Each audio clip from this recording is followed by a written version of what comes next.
안녕하십니까. 조선일보 경제부의 박사기자 방현철입니다. 지금은 생방송으로 보내드리는 방현철 박사의 월스트리트 시간입니다. 매일 아침 8시 글로벌 경제의 신호등이자 알람시계인 월스트리트의 주요 이슈들을 3가지 포인트로 정리합니다. 그리고 차례차례 이슈를 격파해 볼 텐데요. 그럼 6월 28일 월요일 생방송 방현철 박사의 월스트리트를 함께할 분을 소개해 드리겠습니다. 텍톤 투자자문의 주식운영 본부장을 맡고 계신 신종민 상무님입니다. 예. 안녕하세요. 안녕하세요. 방금 핸드폰이 울린 것 같은데요? 맞습니다. 이게 비행기 모드로 했는데도 울린다는 걸 오늘 예. 처음 알았네요. 네. 그래요? 죄송합니다. 예. 오늘 또 이 넥타이를 상당히 인상적인 넥타이를 메고 오셨어요? 맞습니다. 황금 넥타이인데요? 네, 지난주에 한번 해봤는데 네. 나쁘지 않은 것 같아서 지금 계속 밀고 있습니다. 네. 시청자분들한테 돈 많이 버시라는 맞습니다. 그런 신호를 보내신 맞습니다. 것 같아요. 여의도 분들은 좀 이런 황금색을 좀 선호합니다. 네. 그래요? 네. 예. 본격적으로 월스트리트 오늘 시작하기 전에요. 네. 지난주에 있었던 일을 짧게 브리핑해 보겠습니다.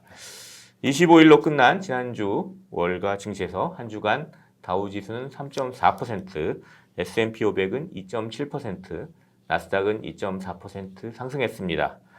5월 가계소비 지출, 즉 PCE 물가는 작년보다 3.9% 올랐습니다.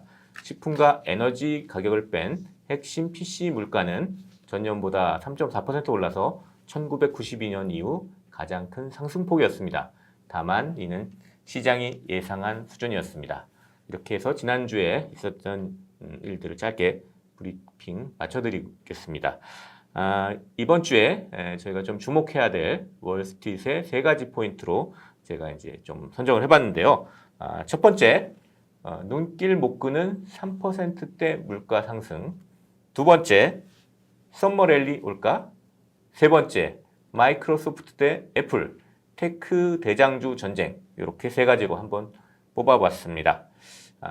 그럼 첫 번째 포인트부터 하나하나 좀 이슈를 격파를 해보겠습니다. 첫 번째, 눈길 못 끄는 3%대 물가 상승. 예, 이겁니다. 방금 제가 브리핑에서 말씀드렸는데 지난 금요일 날 나온 그 PC 물가, 가계 소비 지출 물가인데요. 이게 작년보다 3.4% 올랐습니다. 근데 요걸 우리가 좀 중시하는 이유가 있죠. 이게 그 연준이 정책 금리 결정할 때 이걸 주로 본다는 거 아니에요, 물가? 맞습니다. 맞습니다. 지표로. 예, 핵심 그래서, PCE 물가를 보게 됩니다. 예, 이걸 보기 때문에 하는데, 그러니까 핵심 PC 그러면은 좀 변동성이 심한 식품과 에너지 물가를 뺀 거죠. 그러니까 맞습니다. 방금 그래프를 봤듯이 30년 만에 엄청나게 높은 증가율이요. 그냥 봐도 엄청나게 높다는 걸 알 수 있죠. 맞습니다. 그런데 이제 시장에서는 별로 이렇게 큰 이 반응을 보이지 않았습니다. 네네.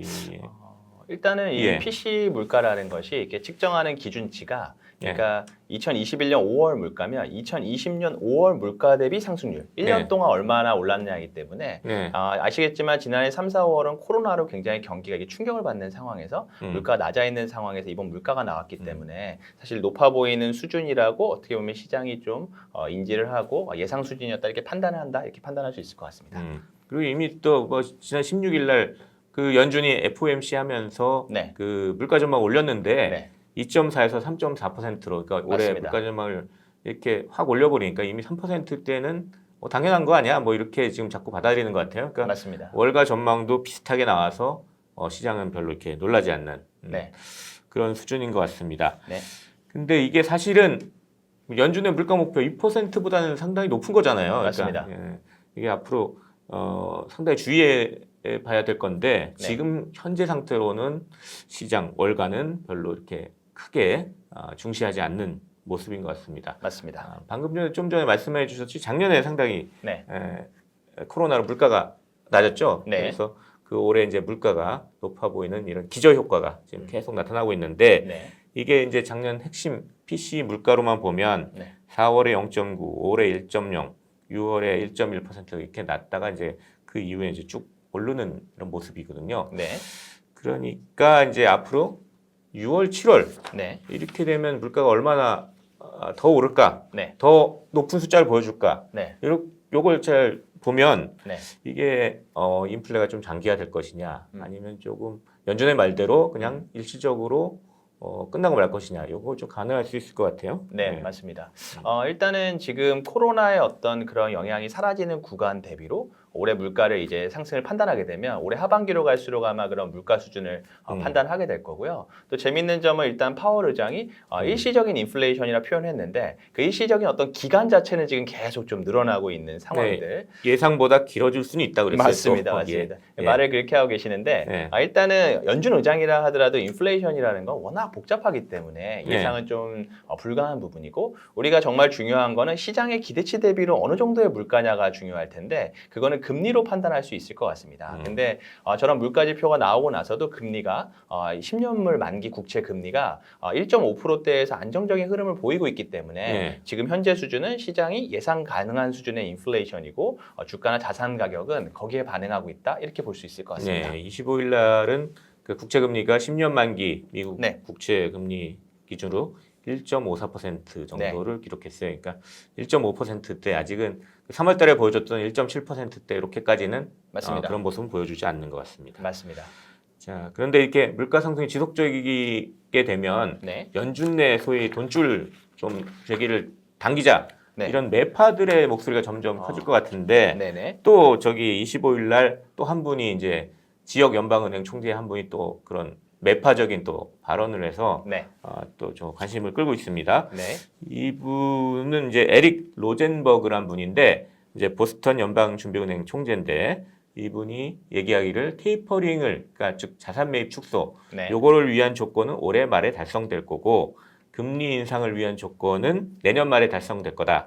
그러니까 첫 금리 인상은 내년 말, 즉 2022년 말이 될 것이다. 이렇게 네. 얘기했어요. 그러니까 16일 날 연준 점도표에서 나왔을 때는 일단 2023년에 네. 두 번 금리 인상 신호 이렇게 우리가 해석을 했는데 네. 그거보다 더 빠를 수 있다라는 얘기를 또 해가지고 이게 매파가 점점 더 이 연준 내에서 세력을 더 키우는 거 아니냐 이런 얘기가 나오는데 네. 실은 뭐 이분은 예전부터 약간 매파적인 성향의 그런 맞습니다. 발언들을 네.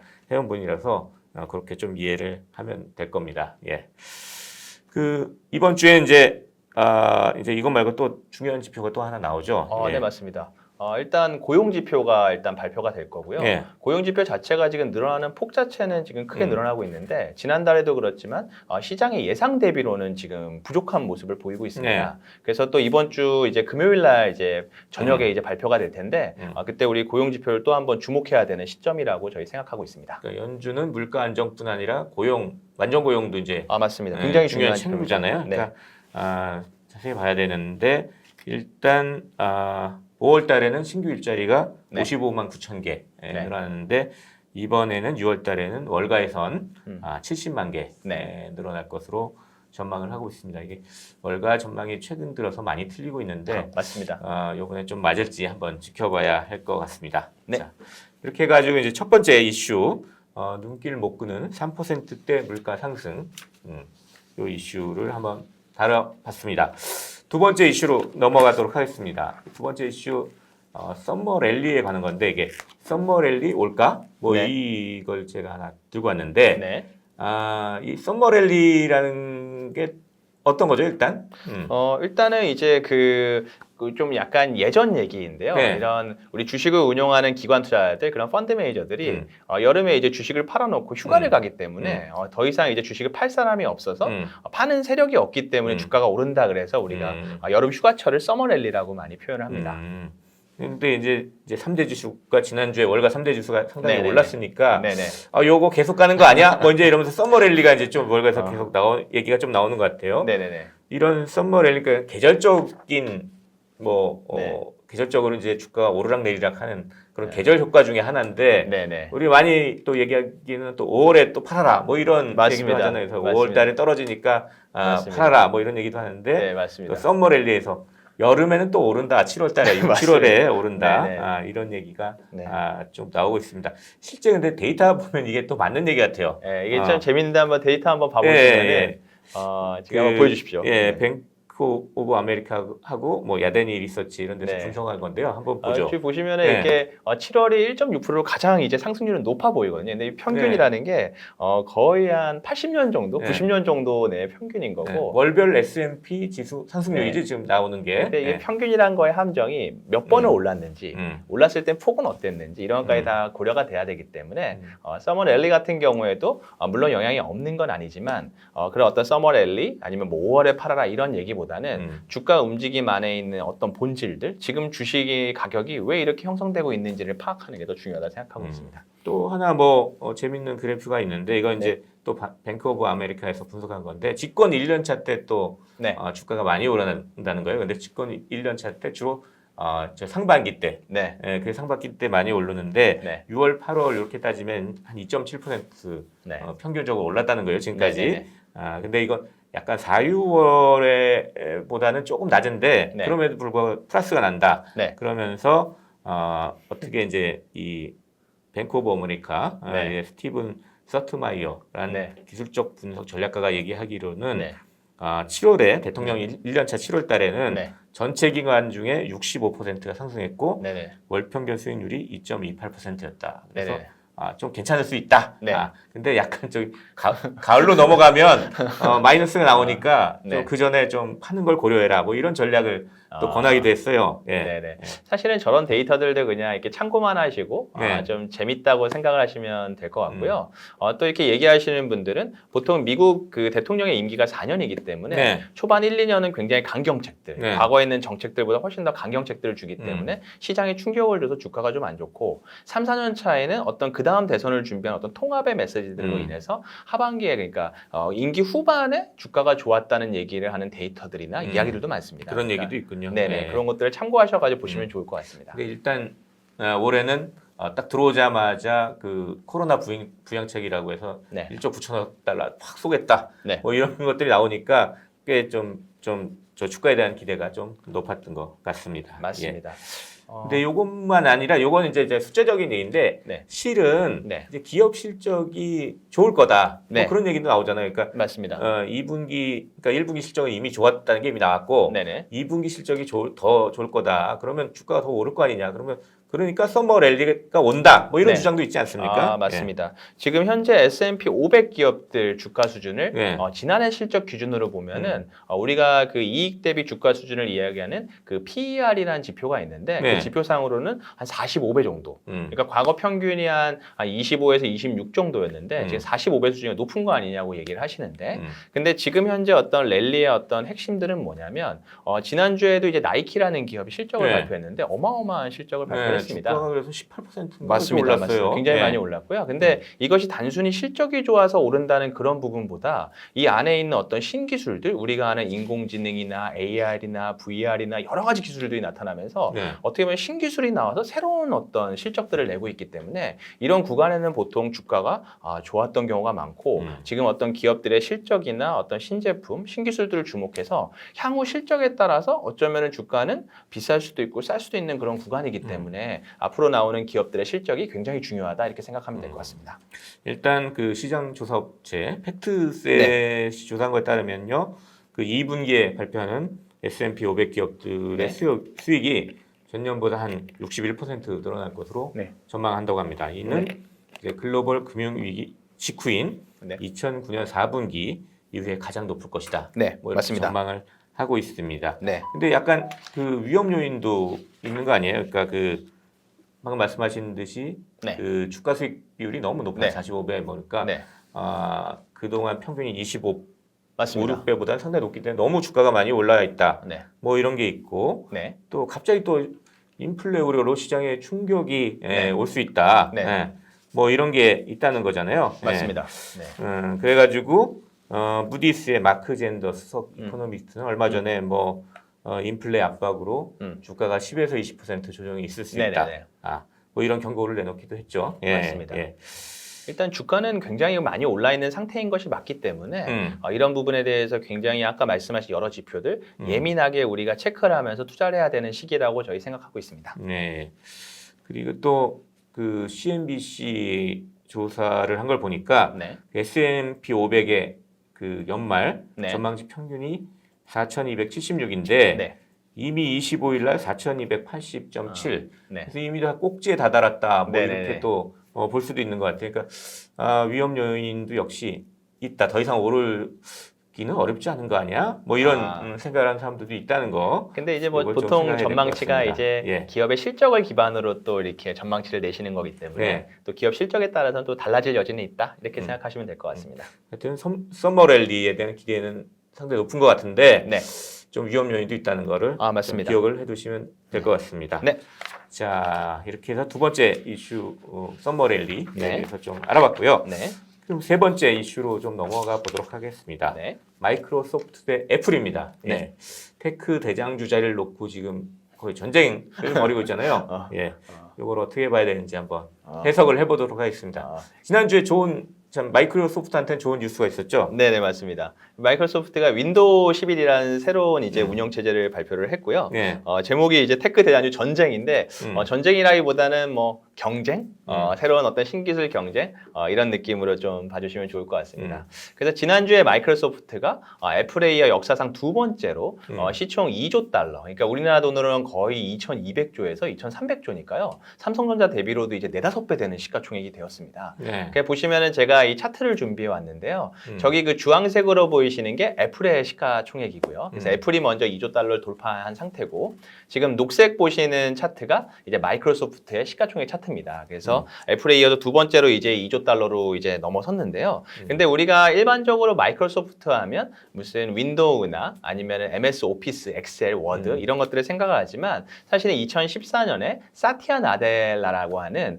새로운 CEO가 부임하기 시작하면서 마이크로소프트는 클라우드, 그러니까 클라우드성 온라인상의 모든 데이터가 보관되는 클라우드로 완전한 전환을 이뤘고요. 실제로 그 사티아 나델라 CEO 부임 이후에 주가가 6배가 상승했습니다. 예. 근데 또 재밌는 점은 그 전에 CEO였던 스티브 발머, 이게 두 번째 네. CEO인데요. 14년 동안 주가가 마이너스 34%였거든요. 그러니까 음. 그거에 대해서는 굉장히 좀 대조적인 모습을 보이고 네. 있다 이렇게 생각하면 될 것 같습니다. 그러니까 과거에 소프트웨어 네. 기업이 그 클라우드 맞습니다. 기업으로 변신하면서 맞습니다. 주가가 완전 튀는 거네요. 맞습니다. 그러니까. 예. 그러니까 어떻게 보면 우리가 그냥 PC상에서 사용하던 소프트웨어가 네. 이제 어디서든 사용할 수 있는 소프트웨어, 클라우드상에서 그런 것들이 되면서 주가가 사실은 6배나 더 큰 주식이 상승을 했습니다. 그 말씀하신 사티아 나델라 네. 이분은 어떤 분이에요? 뭐 얘기가 많이 나오긴 하지만 네, 사진 한번 보여드리겠습니다. 네. 이 사티아 나델라라는 분은 인도 출신의 네. 이제 CEO고요. 네. 1992년에 마이크로소프트에 입사해서 이제 화면 보여주시면 됩니다. 여기 넘기시면 돼요. 네. 죄송합니다. 그 마이크로소프트에 입사하셔서 지금까지 마이크로소프트에만 근무하신 분이고 네. 실제로 2011년부터는 마이크로소프트의 클라우드 사업부의 수장으로서 그걸 이끌어 오신 분입니다. 네. 그래서 2014년에 CEO로 취임하고 나서 저기 스피치하는 저 사진인데요. 저 주변에 계신 분들이 마이크로소프트의 이제 직원들입니다. 그러면서 내세웠던 기조가 뭐였냐면 클라우드 퍼스트, 마이크로소프트의 모든 소프트웨어를 클라우드로 만들 거다. 그래서 저 오른쪽 위에 보이시는 마이크로소프트 애저라고 하는 클라우드 프로그램, 마이크로소프트 팀즈, 그다음 오피스 365는 뭐냐면 우리가 아는 그 마이크로소프트 오피스, 워드나 엑셀을 이제 온라인상으로 다 올렸고요. 그다음에 다이나믹 CRM 온라인이라는 또 클라우드 서비스를 출시하면서 이제 클라우드로 완전히 회사의 체질을 바꿨고 실제로 이런 새로운 서비스들이 클라우드를 통해 가지고 굉장한 실적들을 내면서 지금 실적도 사상 최고치, 주가도 사상 최고치이고 실제로 클라우드 사업부는 지금 현재 이익 기준으로는 마이크로소프트의 1위 사업부가 되었고요. 올해는 매출 기준으로도 1위로 올라설 가능성이 굉장히 높다고 지금 평가가 되고 있습니다. 뭐 지금까지 그렇게 해온 거는 이제 이해가 되는데 네. 앞으로 더 오를까 이게 사실 더 궁금한 거 아니에요? 사람들, 저희 투자자들은요? 맞습니다. 네. 이게 또 보여주시면 그 애플이 먼저 사상 최초로 2조 달러라는 시가총액을 넘었다고 말씀을 드렸고 마이크로소프트가 두 번째인데 2조 달러라는 시가총액은 굉장히 의미가 있습니다. 역사상 이제 최초 두 번째라는 거는 애플 같은 경우에는 우리가 많이 알고 있는 iOS, 아이튠즈 여러 가지 그런 생태계를 통해서 사실 독자적인 생태계로 어떤 시가총액 1위가 되었고요. 마이크로소프트는 또 나름의 지금 생태계를 만들고 있다고 판단하시면 될 것 같습니다. 그 마이크로소프트가 지난주에 윈도우 11이라는 새로운 운영체계 OS를 이제 발표를 했는데요. 이 OS의 특징적인 점은 무엇이냐면 일단 클라우드 기반이고요. 예. 일단 더욱 놀라웠던 거는 안드로이드가 호환이 된다는 것입니다. 이게 무슨 의미냐면 이제 우리가 노트북을 보고 있는데 여기에 핸드폰에서 사용하는 모든 서비스가 노트북 들어온다는 겁니다.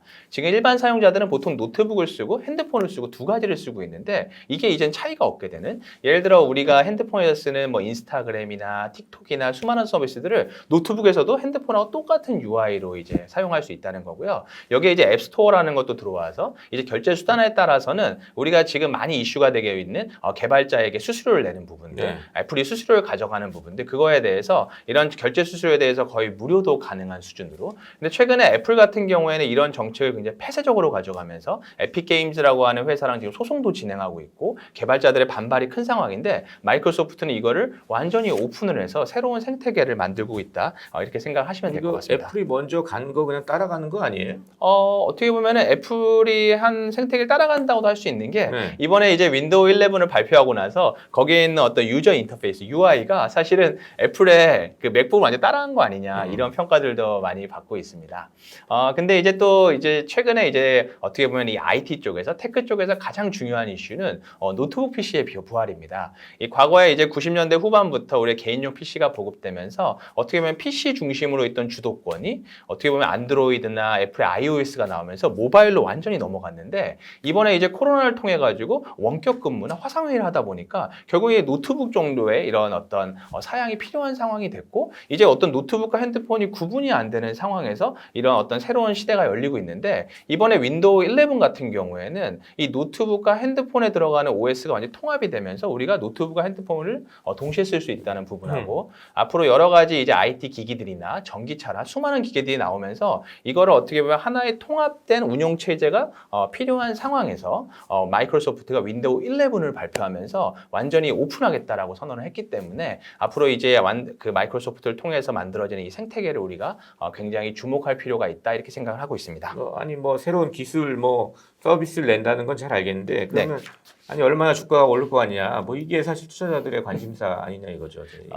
그러니까 어떻게 보면은 그 앞으로 주가가 어떻게 될 거냐 제일 관심사일 텐데요. 이제 새로운 생태계가 열렸고 새로운 서비스가 어떻게 보면 초기 반응들은 굉장히 호응을 얻고 있는 상황입니다. 그러니까 어떻게 보면은 애플이 새로운 생태계로 시가총액 2조 달러를 넘었듯이 이 마이크로소프트는 윈도우 11을 통해서 새로운 생태계를 이제 만들어가는 상황이기 때문에 앞으로 주가는 긍정적으로 봐야 하지 않을까 조심스럽게 예측을 해보고 있습니다.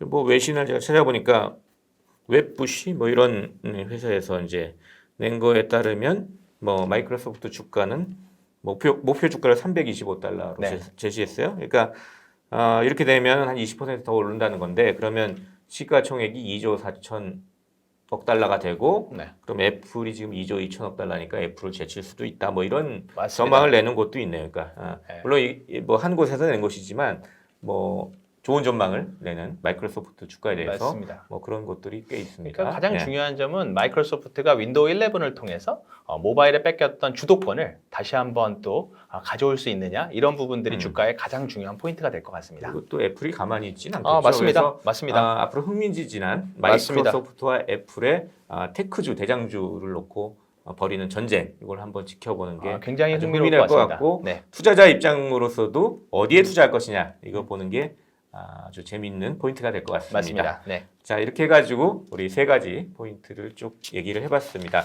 이제 이 세 가지 포인트를 한 줄평으로 한번 요약을 해보겠습니다.